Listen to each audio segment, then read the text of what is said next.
As we step into 2025, one thing is clear: de-dollarization is not stopping, it's accelerating.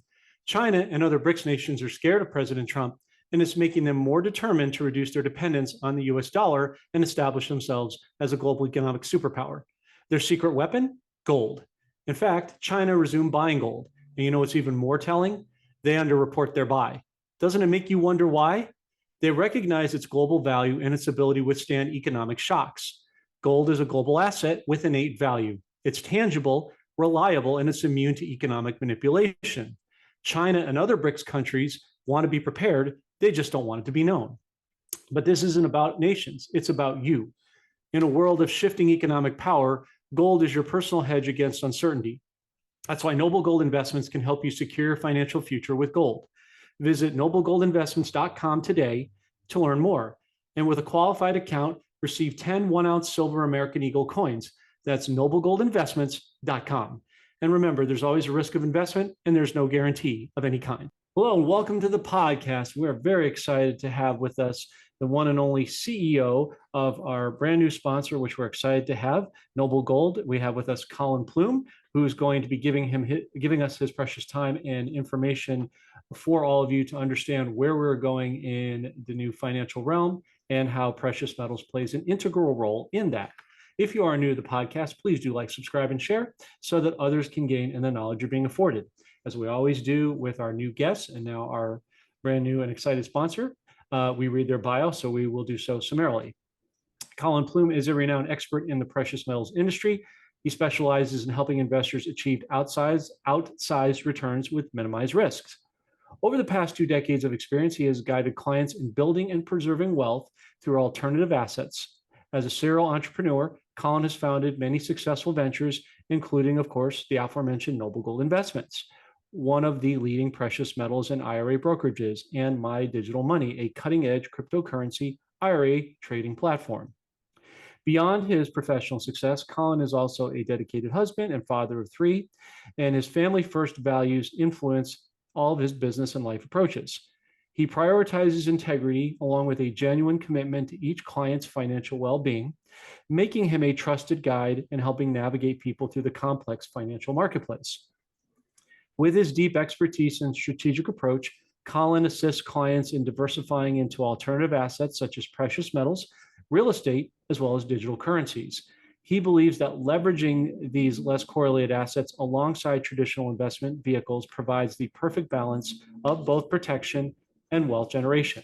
With all that said, Colin, welcome to the podcast. How are you doing today, sir? John, thank you very much. That was a lot to get through there, and I appreciate that. And I always, whenever someone reads I always think about when I got into precious metals 16 years ago, and it just was a totally different perception of what we did to today. You know, a lot of times people thought this was like a fringe group of people buying gold and silver.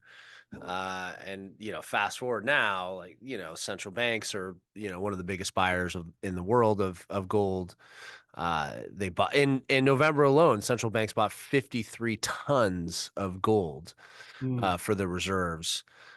So it's quite interesting how much has changed over this in this new economy, and so much of it is based on what we did after 2001, which is created the biggest debt bubble that's the world has ever seen. And in my opinion, created such a volatile, scary economy that being diversified is in my opinion the only way to go and to be safe with what's going on right now. So absolutely, I concur with you, Colin. And as you probably surmised by looking at our podcast, we do a great deal of emphasis to try to bring on the best of, including yourself, the best of breadth and depth and financial expertise to help our prospective audience both protect and preserve, but also, to your point, diversify.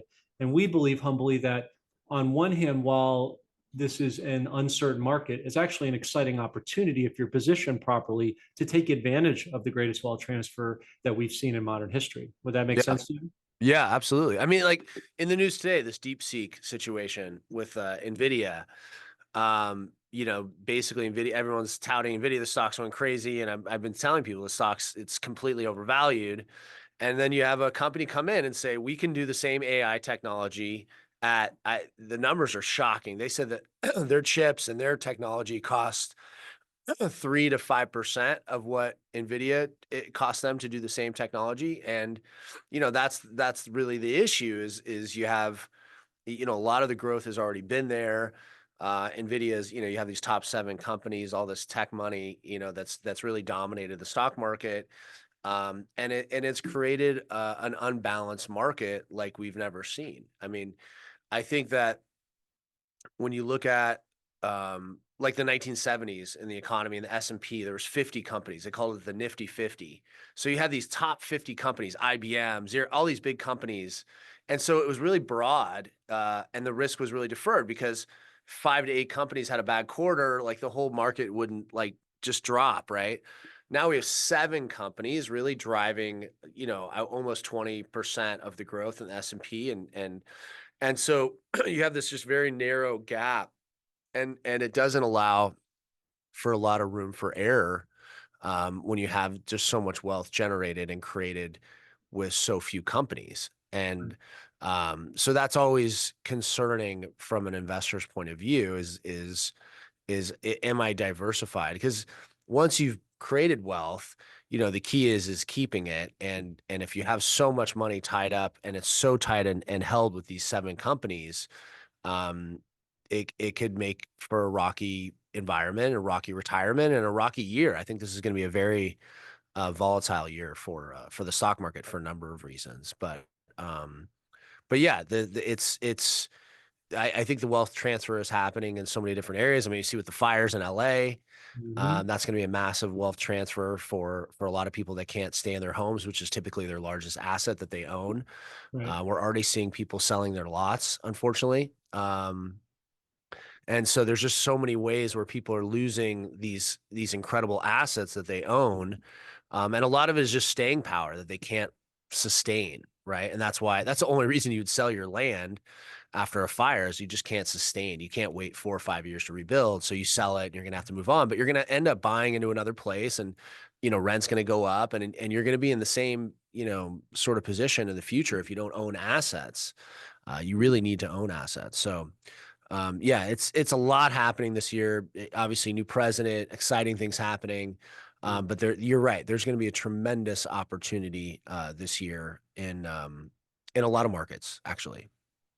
Yeah, and we agree, Colin, with you. Obviously, that's one of the reasons why I wanted to align with you, because ultimately the axiom is if you don't touch it, you don't own it, and all of Right. its different idioms. And the good thing is with having like-minded, high-integrity folks like yourself with us, and vice versa, hopefully, is that if we know what the knowledge base is, then we can anticipate what's coming. We can help steer as many people as possible away from the turmoil and be able to be reamalgamated to something really positive, both in the short and the long term. Yeah.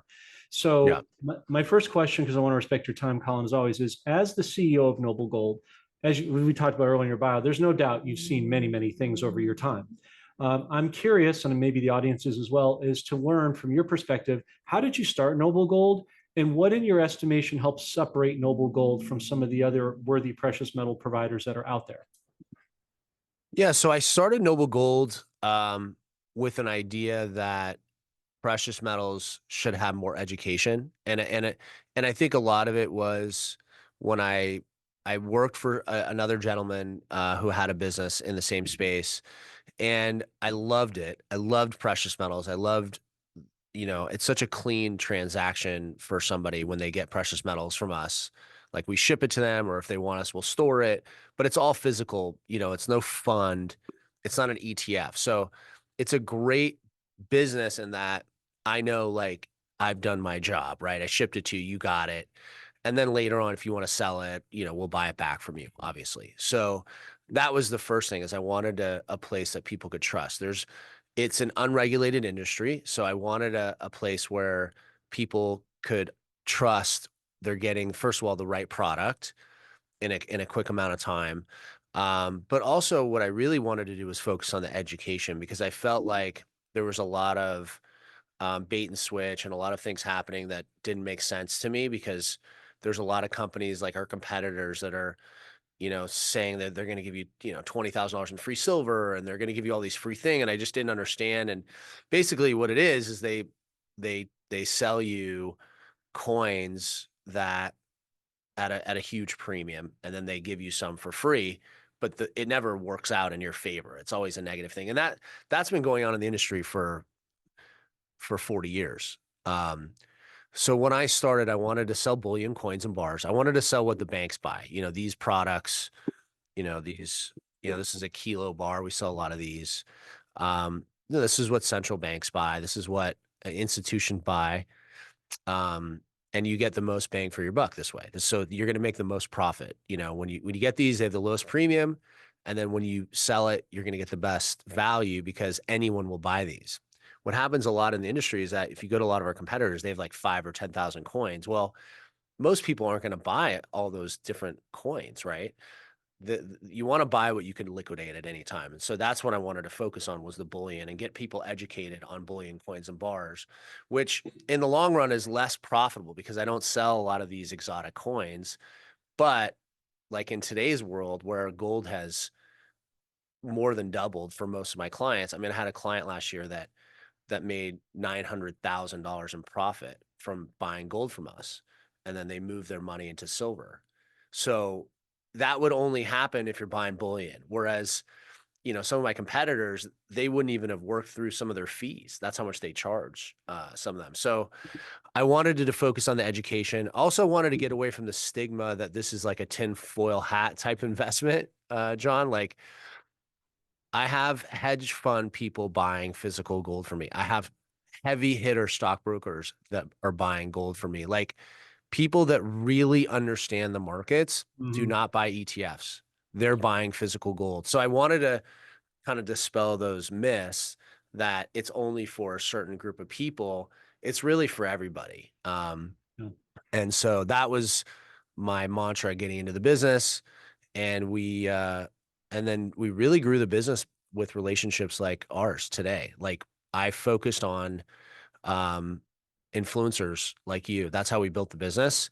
And I went with people that had small, growing followings and they're growing and I would partner with them. And that's how I grew, Noble Gold was through these kind of relationships because this is where I think media is going. It's like people want people to talk about things that they're interested in and not have to, they're not like catered to anybody else. Like you decide who your sponsors are, you decide what the messaging is, and people are resonating with that idea. It feels more natural. Whereas the big media conglomerates have kind of one consistent message that they're always doing. They have certain things they have to push.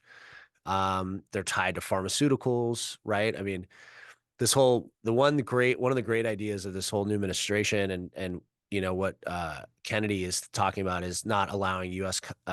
Media to advertise with pharmaceutical companies.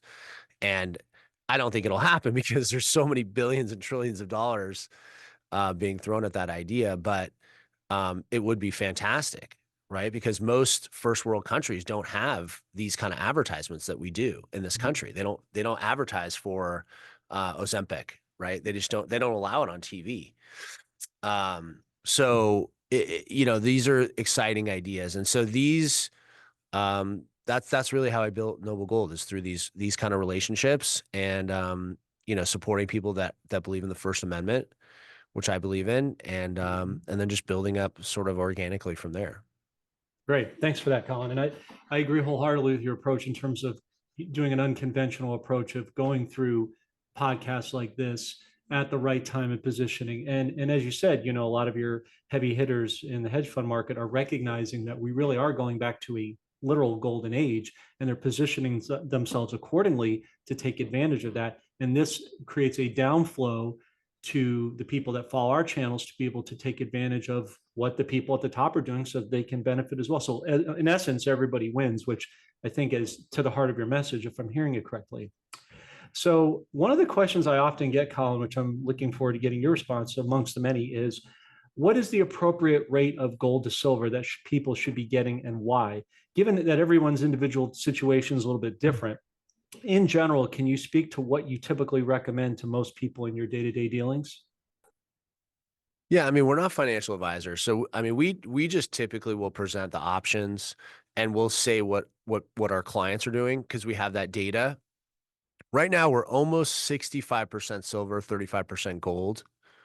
Um, well, there's a little bit of platinum selling too. So it's probably not exactly those numbers. But it's like 2 to 3% by platinum. So it's heavier silver to gold. Um, I think there's more opportunity in silver right now because of where it's priced. Also, like if you look at the news, so if you look at if the tariffs happen with Mexico, which I don't know if they will happen to the extent that what's been discussed, but let's just say they happen at face value, 25% tariff on Mexico, 80% of the silver imports that come to the US come from Mexico. So that means the cost is going to go up for people that need silver, jewelry makers, guys that make chips in the US, all these companies that use it. Um, so there's that's just one thing. And whether that happens or not, we'll see. But that would just be one idea, like to look at silver. But that would be one of 1,000 reasons. And that's why in my book, Silver is the New Oil, which just came out in December, I make an argument and I think if you look at the charts that I put in the book, I talk a lot about how silver and oil have a lot of parallels to each other in a lot of the industries. Solar panels is a massive growth potential, and they think that the growth of silver needed in solar panels will go up by 14% every year over the next 5 to 6 years. Um, and that's, one of the ways that people are trying to reduce their energy costs, right? And obviously who controls energy usually wins or oil or energy to that extent. So I think I really dive into that in my book, Silver's a New Oil, and I just talk about all the potential because I think a lot of people, they always talk about gold and they forget about silver, but silver really is an unbelievable industrial metal. There's just so many uses from AI. There's a lot of AI uses with silver, obviously electric vehicles, solar pan. I mean, you could you could go on for days talking about all the different uses. But so I think people today are going heavier silver than gold just because where the opportunity is. Gold is at a good price. It's not that I don't think gold will go up. The silver to gold ratio is 90 to 1 today. If you go back 100 years, the average silver to gold ratio is 50 to 1. So silver would be worth a few $100s if that were to come back today. It's sitting at, $29. So I think people are going heavier silver to gold, but I have clients that are obsessed with gold and they only buy gold too. And that makes sense also. Thank you. Yeah, it's interesting that you said roughly 65% because that's what I was sort of thinking was the ratio is between 70-30 silver to gold. So that's kind of falls in the ballpark of what you were talking about from a data standpoint. So Yeah. that's good to hear confirmation, in other words. And it's funny because you segue to my next question, which I'll kind of just play off what you said. Yeah, we kind of see silver as the dark horse in the precious metal sector for its amazing conductibility. You mentioned AI, robotics. It's in Robotics. Yeah. practically everything we consume or use in one way or another. So, with taking sort of a microcosm of the last question, let's key in on silver, Colin, for a second. And again, understanding you're not a financial advisor, but you clearly have your own influential skill set of, since people working with you, what they kind of trust your expertise of what you recommend. So, how much, junk silver do you typically recommend as opposed to coins and bars when you get into that discussion?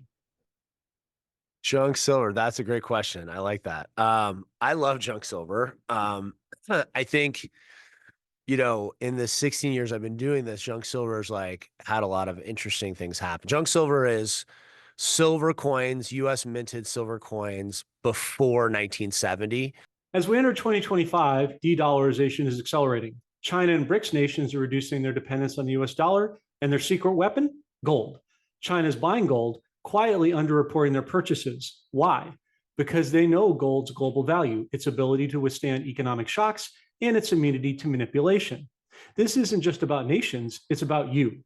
Gold is your personal hedge against uncertainty. Noble Gold Investments can help you secure your financial future with gold.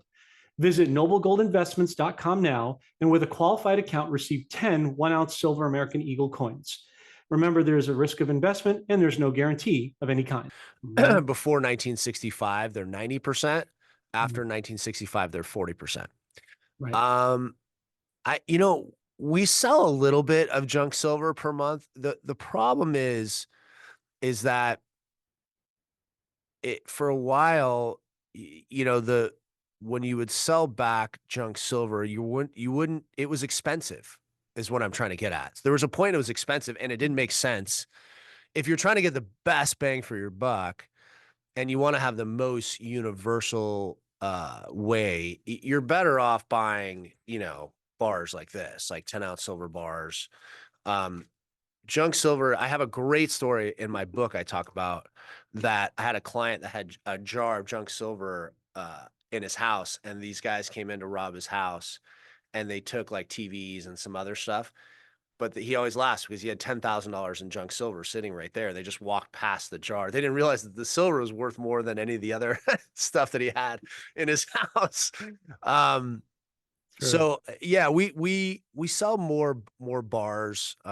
We sell, these 5-ounce America the Beautiful coins. We sell more of these than the junk silver.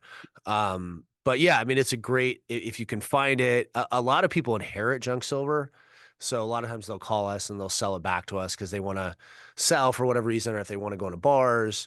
But it's a really fun way, and that's actually how I learned about the business. Is my grandfather gave me junk silver, and I put it out, and then I put it out on the table and kind of talked about this is a quarter, but it's not worth a quarter. And we talked about the real value and how much silver was in there. And I did the same thing with my kids, is I did the same story with them, and they loved it. They really loved it. It's a really interesting way to learn, and it just really talks about when our currency actually had value. We used to have value in our currency. And then we went away from it. We went off the gold standard, and we stopped having silver in our coins. And you can see how the wealth in this country really shrunk once we did that. The actual true wealth went to the 1% or the one of the 1% from 71 to today. I mean, most of the wealth is held by very few hands, and it was really stolen from the middle class. And a big part of it is what happened to our currency. And so I think that, when you look at true wealth is having a stable currency that can hold its value. And once we got off the gold standard, we went into a whole different world that created this unbelievable boom and bust cycle that we've seen since 1971. And even more so in the since 9/11, we've created more boom and bust cycles where it's just so completely volatile. And these bear markets really wipe away trillions and trillions of dollars of wealth. And I think it's going to happen again this year. I think we're going to Yeah. see that happen again. So it's interesting, but a lot of it, to have a stable economy, is to have a stable currency. And now that we've created this fiat, bubble Mhm. all over the world, Mhm. it hasn't allowed us to have a stable currency. I love the way you're thinking, Colin, because it just marries so well with what we talk about, as you'll see on our channel, on such a repetitive basis from different angles. And I do believe that with President Trump and this administration, there is a strong concerted effort to return to the gold standard, to go back to basics, which helps gold and silver, but also equally importantly helps our currency, and not only the US dollar, but also the whole of the rest of the world as well, which we'll talk about in a second. A really interesting statistic that I read within some of your articles, Colin, was I hadn't really thought about this angle, is the massive influence that women are having on the purchasing, especially when it comes to the precious metal space within silver. Apparently, according to one of your articles, American women over the age of 60 are controlling the US dollar with about 8 trillion in liquid wealth assets. To what do you attribute this movement, and how has Noble Gold helped to adapt to meet the need of this particular demographic? Well, it's funny. The reason I wanted to say, because I always find it interesting, people think like it's just all men buying gold, and it's almost 50-50 at Noble Gold. And also, what I found is a lot of times is the spouse is the woman, the wife is actually in charge of the finances, especially as people get older. So we found that a lot of times that's the case with us. So I was not surprised. I was surprised how much cash they're sitting in, because I don't I don't think there's any value in sitting in a lot of cash in this economy. I mean, you look at the 10-year treasury. at the highest point. The 10-year treasury is the highest point it's been since 2008 right now. And, people are like, oh, maybe they think that's good or bad. But, you know, the problem with that is that the US, we borrow against ourselves too. So our debt right now is higher than it's been since 2008, right? So it's costing us more money to borrow money, which is a big part of it. We know I think they say 1.4 trillion is an interest right now. So yeah, women have been a big factor, and they've been buying gold and silver from us for years. And even one of my largest silver transactions ever was a woman that just, actually one of the reasons I wrote my book is some of the conversations I had with her about silver. She had brought me some ideas that I had never heard about. And so she did a multi 7-figure transaction in physical silver and took delivery. Um, so yeah, even though I did maybe try to talk her into storage because that's a lot of silver. But anyways, that's a story for it's a lot. It was like it was not that I cared either way. Like I told her I would ship it to her, but it was just Sure. we're talking about pallets of silver. Yeah. It's a lot of silver. Whereas with gold, you can fit $1 million of gold in the shoebox, right? So Right. um, Good so point. I think yeah, I think that it's definitely shifting. If you look at some of the statistics about MBAs and C-suites, women are definitely in the growing population in that arena. So I think more and more you're going to see women, making decisions about finances and retirement, and so it's a pretty common sentiment at our company that it's pretty close. I if it's not 50-50 male to female right now, it's pretty close to that with Noble Gold. So Yeah. Well, thank you. Thank you for that. And that makes a lot of sense. And speaking, I like the symbiotic mentality that we're having where we're sort of, I think, intersecting each other's mindsets, which is great. And speaking of borrowing against ourselves, as you put, rightly so, we have a very important and interesting decision coming up, as you know, in a couple of days with respect to Fed Chair Powell, who's set to decide whether or not he's going to pause the rates because as I understand it, there's not going to be a Fed decision in February. So this seems to be setting the tempo, it would seem, for the year. So that's why I think this meeting is so important. If he decides to become hawkish, what does that mean to you for the stock market and moreover for the precious metals market? yeah, I mean, if he's supposed to align to his mandate and get inflation down to 2%, he shouldn't lower rates. It doesn't make sense for him to because inflation has been consistent. It didn't go down last month. We were at, a year and a half ago, we hit all the way up to 9% reported government CPI, which I always think it's 3 to 5% higher minimum. So if he's staying on the company line of I'm the Fed chair and I got to get back to 2%, he shouldn't lower rates. But I think that President Trump's really been pushing hard to try to influence him to lower rates because he wants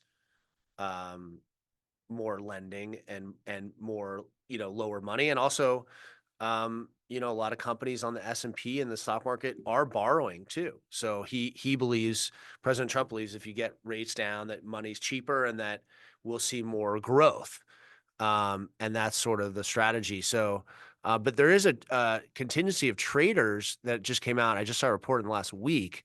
25% of some of these, people that bet against different things, and they think that rates actually could go up this year.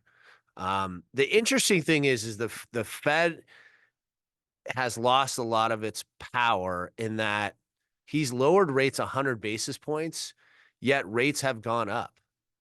And so he's not able to turn the switch off or on like he was before. So what other mechanism does he have to get more money into the economy? And the only other thing you could do is quantitative easing, which I've been saying for a year that I think that they will do quantitative easing at some point. I don't know if he'll want to do it, but I think President Trump will say we need to loosen up the money supply. We need to get people lending again and borrowing, and we need to get companies growing and hiring. And he's going to try to push him to do quantitative easing, which will push down the value of the dollar, but will open up the money supply. That would also increase inflation. That would also be very good for gold and silver. And if anybody remembers last time they did quantitative easing, phase one, phase two, and phase three, it was 2009 to 2011.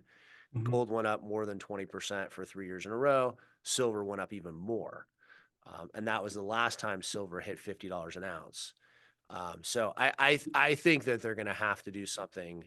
They're going to have to get creative if they can't lower rates the way that they want because inflation is sticky. Then they're going to have to figure out a way to loosen up the monetary policy. Mm.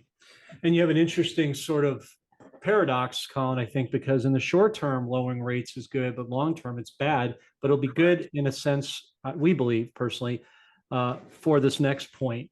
As you lower the value of the dollar, that doesn't stop. Money just flows in other places, right? Cryptos, Mhm. precious metals. And the other thing I wanted to talk to you about is we really want to keep our eye on, we're keen on here is Brics because as you know, they're poised and intentional on breaking away from the US Fed dollar hegemony by powering Correct. up their respective countries and currencies and assets contained in the ground, such as gold and silver, copper, and many other minerals.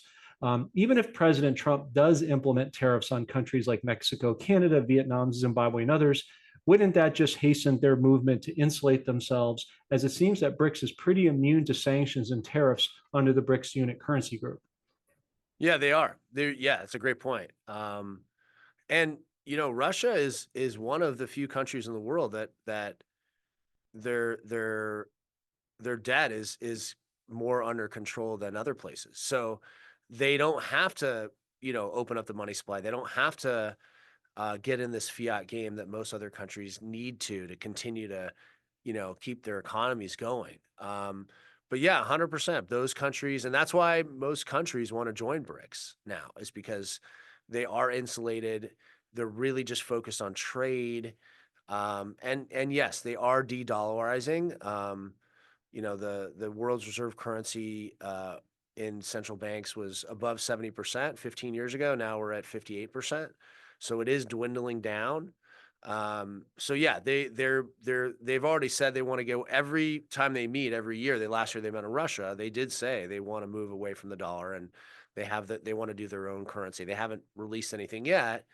Because at the end of the day, if you don't release anything backed by gold, it's just one fiat to another fiat. You have to give people a reason to believe in it. So if you just come up with another currency that's backed by nothing, then they know what you're going to do. You're just going to deflate that currency until the end of the earth, right? So, or inflate it, however you want to look at it. So, I think the interesting thing about this new economy is we know that the dollar is going to lose some control and some trading all over the world. It's still the strongest.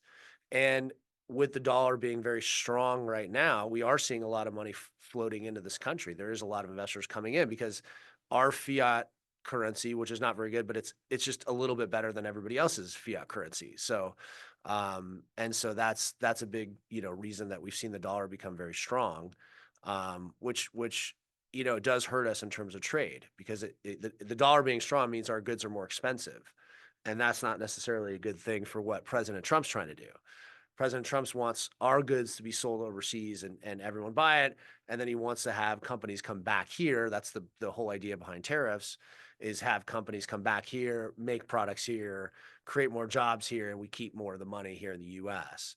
But in the short term, the tariffs, if they enact these tariffs, it'll just make things more expensive. So unless you offset them with tax advantages for everyone, the corporate tax is one thing, it's good, but like everyone needs to get a piece of this tax cut. Otherwise, your day-to-day goods just become more expensive. And I think that's what a lot of people don't realize is I've had people ask me, well, doesn't China just end up paying the tariffs? It's like, no, they don't pay for the tariffs. When the good ends up here in the US, the person who brought the good here in the US pays the tariff to the US government. And then Mhm. that person just ends up selling that product at a higher price. Right. So that is something to keep in mind. I think the premise is good. The problem, my concern is that if you're not offsetting this tariffs with tax reductions, it's just going to make everything more expensive. And we've already gone through a lot of inflation. The other thing, he's only got 4 years. So is this going to be run for a few years and then is it going to go back to the other way? And if you tell companies to move here to build factories, they can't do it in 1 year. They need time. Mhm. They need time to do this. So over the next 2 to 3 years, they agree. They okay, we're going to move manufacturing here, and then all of a sudden he's out as president, and then the next president goes, you know what, I'm over these tariffs. It's like, well, this company spent billions of dollars moving a factory here, so they have to think about those things too, right? Yeah. So there's it's not just one cause and effect to the strategy. There needs to be follow through for it to work going forward, if that makes sense. Completely. And I was just thinking as you were sharing, Colin, a couple of thoughts that came to mind, if you don't mind, is one, what I hear you talking about is the short-term hyperinflation that's happening as we have this fluctuation with the dollar cycle, right? And two, it seems that with having BRICS going to, it's good for them as countries right around along the world to have a level playing field that he's talked about. He talked about it at Davos last week. He's talked about it many times in the past, as you recall. But it allows other countries to compete evenly in the aforementioned item of trade and commerce you were mentioning. But it also is good for us as precious metals holders because so many of them, like Zimbabwe, have tremendous amounts of gold and silver and many other Correct. things. Correct. So by investing in gold and silver here stateside, by default, we're sort of investing in their avenues as well, like with Krugerrands, for example. So it's kind of a win-win situation. It frees us up, it frees them up. And hopefully by doing this, by going back to the gold standard with our dollar, maybe going from a Fed dollar to maybe a US Treasury backed note, we would be, you were talking about your kids earlier. I was thinking about them. You're teaching them the value of real money and how exciting that is that they're getting the truth versus the misperception that has been inculcated for so long. We Correct. get to a place as a country and a world where we never go back to this old system. So even after President Trump leaves, that standard stays in place for future generations, to your Yeah. point. Absolutely. Yeah. So No, and I talk to my kids about the cost of things and inflation all the time because I want them to understand that there is things happening that are making things much more expensive, and that's why we buy mhm, assets. yeah, That's why we buy these things to yeah, protect ourselves 100%. because, this kilo bar of gold, is worth, close to $80,000 today. When I bought it, it was, 55,000, give or take right around there. And part of my thought is, yeah, I do like an asset that goes up, but also I want to be able to pay for the increase in cost of goods. I mean, that's the most important thing as you're going through retirement is you want to be able to pay for how things are going up in value, and gold is a good hedge, right? Hmm.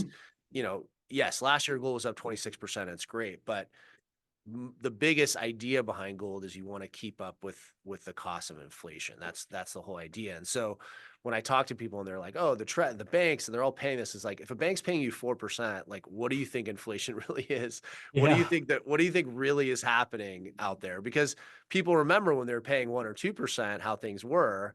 Now, if the bank's willing to pay you what are they making out of the market with your money, right? And exactly. so those are the things you really have to think about. And I hate to say it's fool's gold, these CD prices and these bank returns, but in some way it is. It's just we were skewed since 9/11, where the banks were paying a 0.5% or one, whatever it is. Now they feel like they're paying more and people are like feeling great about cash. But in the end of the game, it's if inflation is and your buying power loses 6 to 8% or 10% a year, the Mhm. 4% doesn't really help you that much.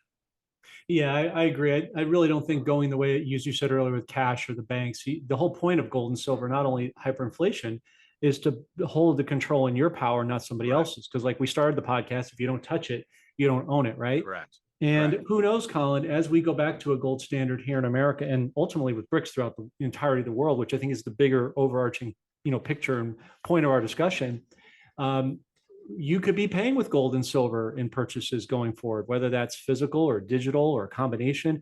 It still puts the purchasing power in every individual's hands instead of being Correct. tied to a bank or a financial institution or the government for that matter. So yeah, it's a good point that you make. Last question, Colin, just to respect your time today. Do you think that President Trump has any intention of saving this old system, or has it become clear by now that with the aforementioned topics that we've discussed, that he cannot and will not save it, and that a true reset is both inevitable and imminent? Um, that's a really tough question. I think it's, he's come across as the crypto president and he's been really focused on those. So I do believe he believes in alternative investments. And he's always talked about this is, I think in his inauguration, this is the new golden age of Mhm. America. Right. The only way it becomes a golden age of America is if he backs our currency with gold. You can try a lot of the things that he's going to try, but ultimately, if you can't get our debt under control and our currency devaluation under control, it's going to be very difficult for us to rise above because so much of the debt was created before he became president, right? I mean, we're Oh yeah. close to $37 trillion in debt. So I think, I think he's got a good handle on business. I think he's going to do some high growth strategies. I think he's going to bring a lot of manufacturing back here. And a lot of the ideas are good and they will help us long term. But at the end of the day, our fiat currency is in trouble, and he does know that. But I don't think he's going to be able to change our currency in any way. It's the banks, the corrupt powers. I don't think they're going to let him do anything with our currency, even if he want. I mean, even Ronald Reagan hinted at going back on the gold standard when he was president, and Mhm. his whole cabinet just said, "What are you doing? We're creating so much wealth," and he knew that it was fictitious. It wasn't real wealth that was being created. It was just debt-driven wealth, and he wanted to go back on the gold standard. So it's going to be difficult. I think you know, I do think there are ways to protect yourself. I do think that, if you understand inflation, you understand the markets, you can do really well. You can outperform inflation. And then I think just looking at opportunity, I think the biggest thing that another thing I talk about in the book is being laser focused on opportunities. And I think silver is a super cycle opportunity right now. I just think there's no other commodity that's in this high demand that is nearly half the price of its all-time high. I mean, we're sitting at $29 today. All-time high is 50. There's nothing else in the world like that Mm. is used in so many industries. So I think if people laser focus in and they really study it, they'll realize it's just a massive opportunity that's there. And I think it's going to be the big opportunity. I've seen reports 14, 18%, but I truly believe silver is going to be sitting in the high 30s this year. The conservative estimates have been like $32, $33, which I think those are safe bets, but I think it's going to go much higher just because the I demand is agree. there, the industry is there. And then I think the inflation is going to be there. And so I think that's going to bode well. Gold already went on a pretty fast run. So I think silver is kind of poised and ready to go. And for anyone that wants to learn about how we do it in silver, obviously they can check out our website, Noble Gold Investments. And you're going to talk to a live person, and it's real old school customer service. You get a representative, they're your person, and they walk you through the whole process, and they stay with you for life. So if you ever call back, you have a question, these are the things that we really focus on as long-term customer service, which I think with AI and, all the things online happening are a thing of the past, but we've always just focused on real relationships. And so if you want to learn about that and talk to somebody and ask them a million questions, I think that's the way that we've done business. And that's how we've really grown and gotten all those reviews and testimonials is really just through old school, real customer service and relationships. Yeah, 100%. And you can also find Noble Gold is one of our key sponsors now, and that's what helps makes these podcasts and information possible. You can also reference that you saw him on our channel, and when you call in, and they'll be more than happy to take care of you. And as you said, give you sort of the old-fashioned customer service that we've all been pining for quite some time. Colin Plume, CEO of Noble Gold Investments, thank you for being here. We appreciate it. We appreciate your Thank you. support, and we look forward to having you on again soon. Thanks, Sean. Take care.